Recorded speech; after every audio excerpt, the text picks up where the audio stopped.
Hello everyone, welcome to the MSP classes by Moni Sharma. If you like the video, please like, share and subscribe our channel. Today we are going to read about exercise 3.5. Exercise 3.5 में हम आज read करेंगे cross multiplication method. Cross multiplication method का आपको हिंदी में क्या बोलेंगे, इसको वजर गुणनखंड विधि. इसके लिए जैसे आप नॉर्मली आप मल्टीप्लाई करते हो उसी के अकॉर्डिंग ये सोल्व होगा, लेकिन उसके लिए इसने ना कंडीशन दी है आपको कि पहले तो इक्वेशंस दे रखी है आपको, जैसे ये दे रखी है आपके पास फर्स्ट और सेकंड इक्वेशन इस टाइप से गिवन मिलेंगी. फिर इसने इसमें कंडीशंस दी, अगर इक्वेशन जब आप सोल्व करते हो तो उसका नो सॉल्यूशन आता है या फिर मैनी सॉल्यूशन आते हैं तो आपको उसका कोई आपको सॉल्यूशन नहीं निकालना. क्रॉस मल्टीप्लिकेशन वहां आपको अप्लाई नहीं करनी. सिर्फ आप अप्लाई कहां पे करोगे, जहां पे आपका आए यूनिक सॉल्यूशन. कहां पे अप्लाई करोगे क्रॉस मल्टीप्लिकेशन को, जहां क्या आ जाए यूनिक सॉल्यूशन. यूनिक सॉल्यूशन कब होता था आपका, जब इक्वेशंस जो आपकी लाइंस है वो कैसी होती थी, इंटरसेक्टिंग लाइंस होती थी. जब आपकी इंटरसेक्टिंग लाइंस होती थी यानी कि प्रतिच्छेदी रेखाएं होती थी, तो आपका कैसा आता था, यूनिक सॉल्यूशन आता था. यूनिक सॉल्यूशन या फिर आपका नो सॉल्यूशन, मैनी सॉल्यूशन से, इन सब के आपको अच्छे रीड करने के लिए आपको क्या करना है, एक्सरसाइज 3.2 की वीडियो अच्छे से देखनी है बच्चे, तब आपको अच्छे से समझ आ जाएगा. आई होप सभी ने देख ली होगी, तभी आप एक्सरसाइज 3.5 तक पहुंचे हो. तो देखो इसमें क्या दिया इसने, फर्स्ट जो क्वेश्चन है उसके अंदर इसने दो इक्वेशंस दे रखी हैं. फर्स्ट क्या दी, x minus 3y minus 3 equal to 0. Second equation क्या है, 3x minus 9y minus 2 equal to 0. दो इक्वेशंस दे दी आपके पास. अब यहां से इनके कोफिशिएंट हम निकालते थे. जो x का कोफिशिएंट है वो क्या होता था, a1. y का कोफिशिएंट क्या होता था, b से डिनोट करते थे हम, और जो कांस्टेंट टर्म है उसको हम c से डिनोट करते थे. क्योंकि दो लाइंस है तो फर्स्ट लाइन के हम कांस्टेंट को सफिक्स में हम यहाँ पे 1 राइट कर रहे हैं, सेकंड लाइन के कांस्टेंट के सफिक्स में क्या लिखेंगे, 2 राइट. तो यहाँ से a1 की वैल्यू क्या आएगी, जो x के साथ क्या लिखा हुआ 1 मल्टीप्लाई में हमेशा क्या होता है, हिडन. तो 1 राइट किया गया है यहाँ पे. सेकंड जो y के साथ क्या लिखा गया है, -3, तो b1 की वैल्यू क्या आई, -3. कांस्टेंट क्या है यहाँ पे, -3. a2 की वैल्यू क्या आई, 3. b2 की वैल्यू क्या आई, -9. c2 की वैल्यू क्या आई, -2. नाउ अब हम क्या करते थे, इनका रेशियो चेक करते थे. कैसा रेशियो चेक करते थे, a1 bye a2, b1 bye b2, c1 bye c2. अगर ये सभी लाइंस आपकी इक्वल होती थी तो कैसा होता था, आपकी जो लाइंस है वो कैसे होती थी, कोइंसिडेंट लाइंस. कोइंसिडेंट लाइंस का मतलब था मैनी सॉल्यूशंस.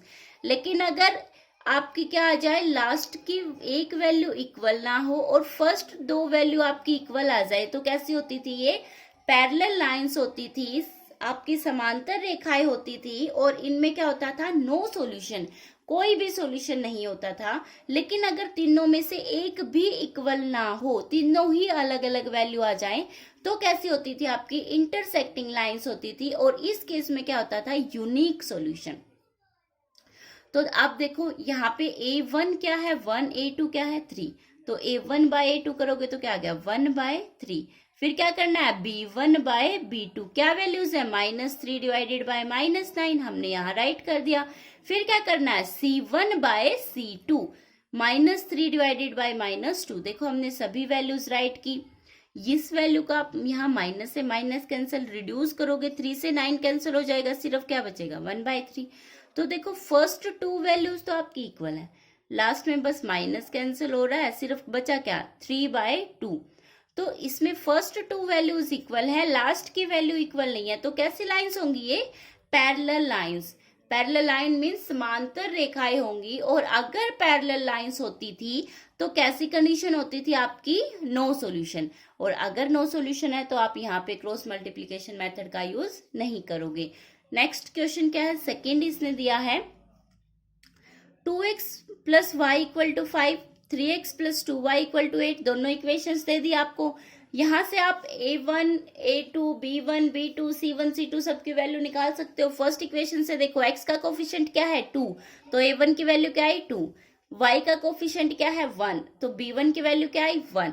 लेकिन यहाँ देखो एक चीज ध्यान रखना, यहाँ पे इक्वल में 5 है। जब आप पहले आपको इसको अरेंज करना पड़ेगा, इस 5 को आप दूसरी साइड लेके जाओगे तो माइनस का हो जाएगा, तो c1 की वैल्यू क्या है यहाँ से -5। ऐसे ही सेकंड में a2 की वैल्यू क्या है 3, b2 की वैल्यू क्या है 2, जो 8 यहाँ प्लस का है दूसरी तरफ लेके जाओगे माइनस का हो जाएगा, तो यहाँ से c2 की वैल्यू क्या आई -8। तो सारी वैल्यूज हमने राइट की। उसके बाद हम क्या चेक करेंगे इसका रेशियो चेक करने के लिए क्या करना है a1/a2, तो क्या है 2/3, b1/b2 क्या है 1/2, c1/c2 क्या है -5/-8। देखो हमने सभी वैल्यूज राइट की, क्या इनमें से एक भी वैल्यू इक्वल है? क्या इक्वल है? नहीं। तो इसका मतलब क्या हो गया intersecting lines. Intersecting lines means प्रतिच्छेदी रेखाएं, और अगर इंटरसेक्टिंग लाइंस हैं तो कैसा सॉल्यूशन होगा? यूनिक सॉल्यूशन होगा। यूनिक सॉल्यूशन होगा तो हमें कौन सा मेथड अप्लाई करना है? Cross multiplication method. और क्रॉस मल्टीप्लिकेशन मेथड आपको करना कैसे है वो अब आता है आपका मेन जो चीज है आपकी।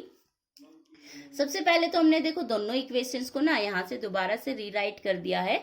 तो देखो यहाँ फर्स्ट इक्वेशन क्या थी आपकी 2x + y - 5 = 0। यहाँ पे हमने इनको अरेंज कर दिया कांस्टेंट टर्म को, 3x + 2y - 8 = 0। तो जैसे आप क्रॉस मल्टीप्लिकेशन मेथड लगाओगे उसके लिए सिंपल सी चीज है, सबसे पहले क्या लिखो यहाँ पे x का अगर आपको कोफिशिएंट निकालना हो, किसका निकालेंगे? सबसे पहले ऊपर आपने क्या राइट कर दिया x, फिर इसके डिवाइड में आपको क्या लिखना है? जो x का कोफिशिएंट लिया है ना हमने, तो इस x की टर्म को छोड़ दो। आप सिर्फ क्या करना है, जिसका आप कोफिशिएंट ले रहे हो उसी को छोड़ दो। इसको छोड़ के इन दोनों की क्या कर दो? Cross multiply. और क्रॉस मल्टीप्लाई भी कैसे करनी है आपको? जो इसके साथ ये वेरिएबल लिखा हुआ है ना y, ये आपको राइट नहीं करना, सिर्फ इनके जो यहाँ पे नंबर्स है उनको राइट करना है।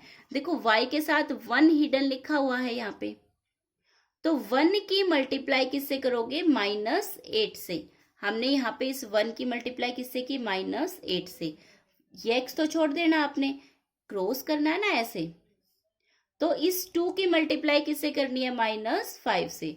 2 की मल्टीप्लाई किससे करनी है? -5 से। और बीच में कैसा साइन यूज करोगे? माइनस का। ये आपका फॉर्मूला है बच्चे, वैसे आपको याद नहीं रहेगा लेकिन आपको इस तरीके से बहुत जल्दी याद हो जाएगा। देखो इस क्रॉस मल्टीप्लाई करनी है सिर्फ आपको 1 की -8 के साथ, 2 की -5 के साथ। सिर्फ क्या करना है? ये y नहीं राइट करना आपको, ठीक है? क्लियर है? अब आपने ये वैल्यूज राइट की। इसी तरीके से जब आप y की वैल्यूज निकालो, y आपके सेकंड नंबर पे जो सेकंड वेरिएबल होता है, इसके साथ आप हमेशा फॉर्मूले में ऊपर माइनस लिखोगे। ये याद रखना आपको, एक माइनस पहले से यूज करना है। क्या करना है? एक माइनस आपको पहले से यूज करना है। उसके बाद फिर आप किसका वेरिएबल, आप किसके लिए निकाल रहे हो, आप किसकी वैल्यू निकालना चाहते हो? y की निकालना चाहते हो तो क्या करोगे? इस y की वैल्यू को स्किप कर दोगे, सिर्फ y की वैल्यू आप छोड़ दोगे यहाँ से। तो क्रॉस मल्टीप्लाई किस किस की होगी? इस 2 की और इस -8 की। 2 की -8 से करोगे, बीच में कैसा साइन लगाना है? माइनस। फिर क्या करना है? इस -5 की किससे करोगे? इस 3 से। x राइट नहीं करना आपको वेरिएबल, क्योंकि भूल जाओ यहाँ पे वेरिएबल को आप राइट नहीं करोगे। -5 की किससे करोगे? 3 से। देखो 3 की -5 से हमने राइट कर दिया। फिर क्या करना है? कांस्टेंट टर्म के लिए आप निकालोगे। कांस्टेंट टर्म क्योंकि आपको पता नहीं है तो उसके लिए क्या राइट करोगे? 1 के डिवाइड में आप कांस्टेंट टर्म। अब कांस्टेंट टर्म के लिए निकाल रहे हो तो किसको लेफ्ट करोगे? आप इस कांस्टेंट टर्म को। कांस्टेंट टर्म को लेफ्ट करने के बाद क्या करना है आपको? इनकी मल्टीप्लाई 2 की 2 इसकी ऐसे क्रॉस मल्टीप्लाई करनी है बस आपको, 2 की 2 से और 3 की इस 1 से। देखो क्रॉस मल्टीप्लाई करना कोई मुश्किल काम नहीं है। आप इस वीडियो को 1-2 बार देखना और अच्छे से समझ आ जाएगा। लेकिन फिर भी अगर कहीं से भी डाउट हो तो आप कमेंट करके बता सकते हो मुझे, मैं आपको दोबारा से रीड करवा दूंगी। फिर भी मैं आपको एक बार और बता रही हूँ, x की वैल्यू अगर आपको निकालनी है तो क्या करना है? x की वैल्यू को छोड़ दो, सिर्फ जो बाकी 2 बच गई उनकी क्या करनी है? Cross multiply. जब आपको y की निकालनी है तो क्या करोगे, y की वैल्यू को छोड़ दो, बाकी जो बचगी उनकी क्या करनी है, क्रॉस मल्टीप्लाई। इसी तरीके से जब कांस्टेंट टर्म के लिए निकाल रहे हो तो कांस्टेंट टर्म को स्किप कर दो, इनकी क्या करनी है, क्रॉस मल्टीप्लाई। क्लियर है? अब क्या करो इसको, बस हमारा जो मेन जो पर्पस था वो सोल्व हो गया। अब तो सिर्फ क्या करनी है, मल्टीप्लाई करनी है। आई होप मल्टीप्लाई तो सभी को करनी आती होगी। x के डिवाइड में क्या है, देखो 1 और -8 की मल्टीप्लाई जब आप करोगे, ब्रैकेट का मतलब क्या है यहाँ पे, मल्टीप्लाई। 1 और -8 की मल्टीप्लाई क्या आएगी, -8, यहाँ माइनस है और एक माइनस अंदर है, तो दोनों मिलके क्या बना देंगे, प्लस। 2 की 5 से करोगे 10 हो जाएगा, एज इट इज राइट कर दिया। -y एज इट इज हमने राइट किया। 2 की -8 से गुना करोगे तो कितना आ गया, -16। 3 की -5 से, देखो यहाँ -2 होगी तो टोटल प्लस हो गया, यहाँ से 2 माइनस मिलके क्या देंगे, प्लस। तो यहाँ पे 3 की 5 से करोगे 15 आ गया। ऐसे ही 2 की 2 से करोगे 4 और 1 की 3 से करोगे तो 3 आ गया।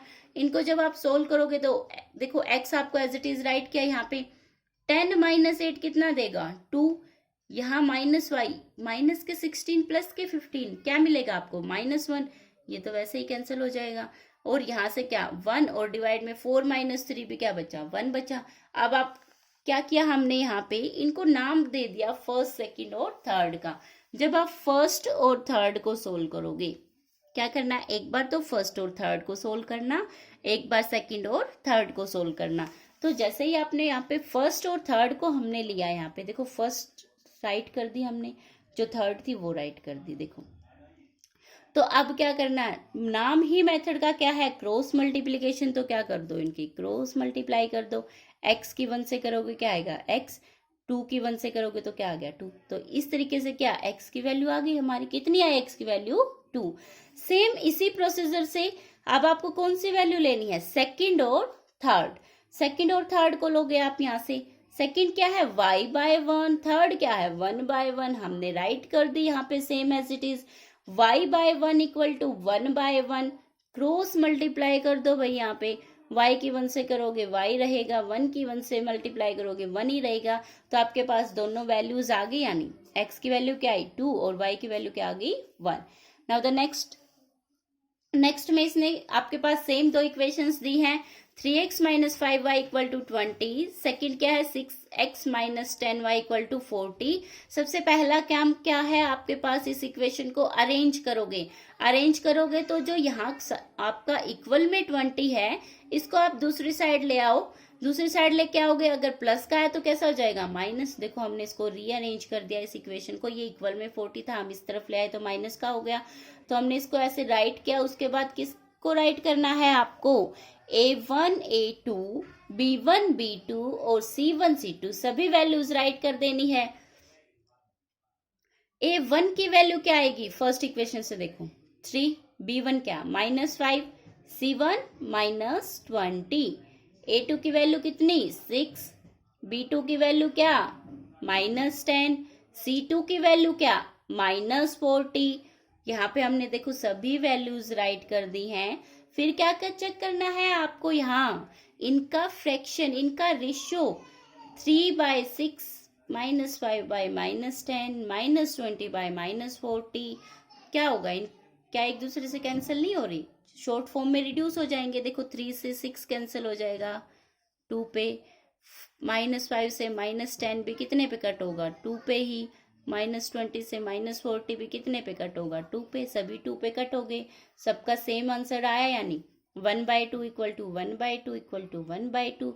अगर सभी वैल्यूज इक्वल हैं तो कैसी होती थी आपकी लाइंस, कोइंसिडेंट लाइंस। और अगर कोइंसिडेंट लाइंस हैं तो कितने सॉल्यूशंस होते थे, इनफाइनेटली मैनी सॉल्यूशंस। आपको क्रॉस मल्टीप्लिकेशन मेथड कब अप्लाई करना था, जब क्या हो, unique solution, only one solution. तो अब आप क्या यहाँ पे अप्लाई करोगे क्रॉस मल्टीप्लिकेशन मेथड, नहीं, हम राइट कर नहीं सकते।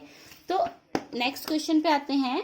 नेक्स्ट पे इसने क्या दिया आपको, वही सेम दो इक्वेशंस दे रखी हैं आपके पास, दो इक्वेशंस दे रखी हैं। उसके साथ आप क्या कर सकते हो, a1 b1 c1 a2 b2 c2 सबकी वैल्यूज फाइंड आउट कर लो। वैल्यूज फाइंड आउट करना आई होप आपके लिए बहुत इजी होगा। x का कोफिशिएंट क्या होगा ए की वैल्यू, वाई का कोफिशिएंट क्या होगा, बी की वैल्यू, और जो कांस्टेंट टर्म होगी वो क्या होगी आपकी, कांस्टेंट टर्म को हम क्या किससे राइट करते हैं, सी से। और जब फर्स्ट लाइन है तो उसको उसके सफिक्स में 1 राइट कर दिया, सेकंड लाइन है तो हमने उसके सफिक्स में 2 राइट कर दिया।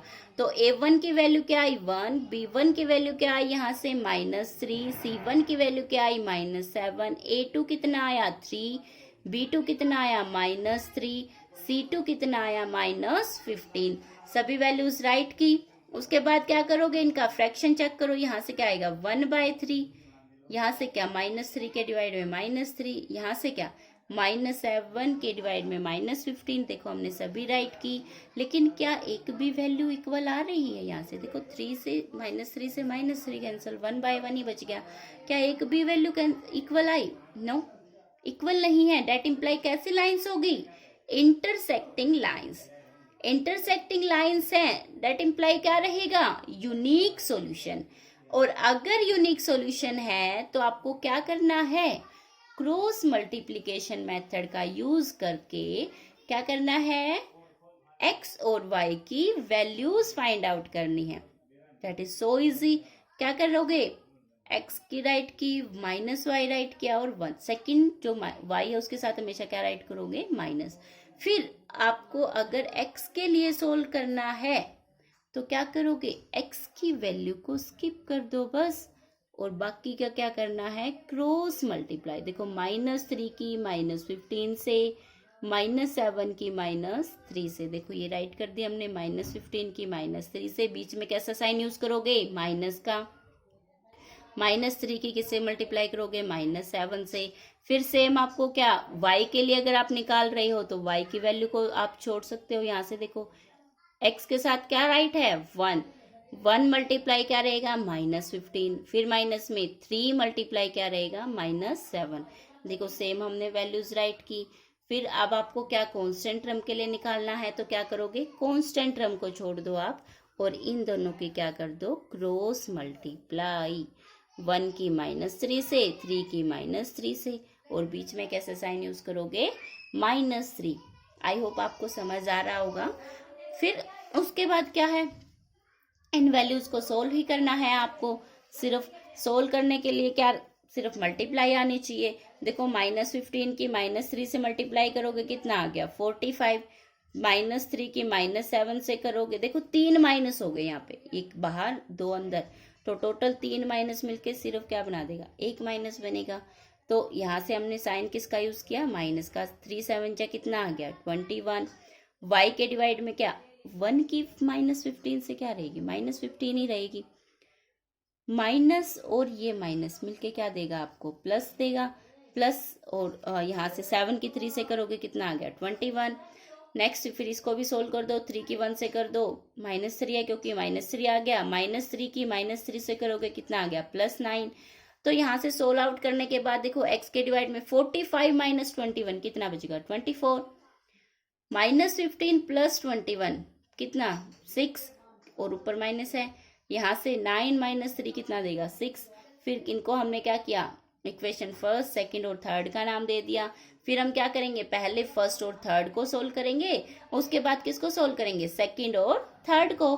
तो फर्स्ट और थर्ड को जब आप सोल्व करोगे, क्या वैल्यू है फर्स्ट x/24, थर्ड क्या है 1/6। जब आप इसकी क्रॉस मल्टीप्लाई करोगे तो ये 6 यहाँ मल्टीप्लाई में चला जाएगा, देखो ऐसे हो जाएगा 6 = 24।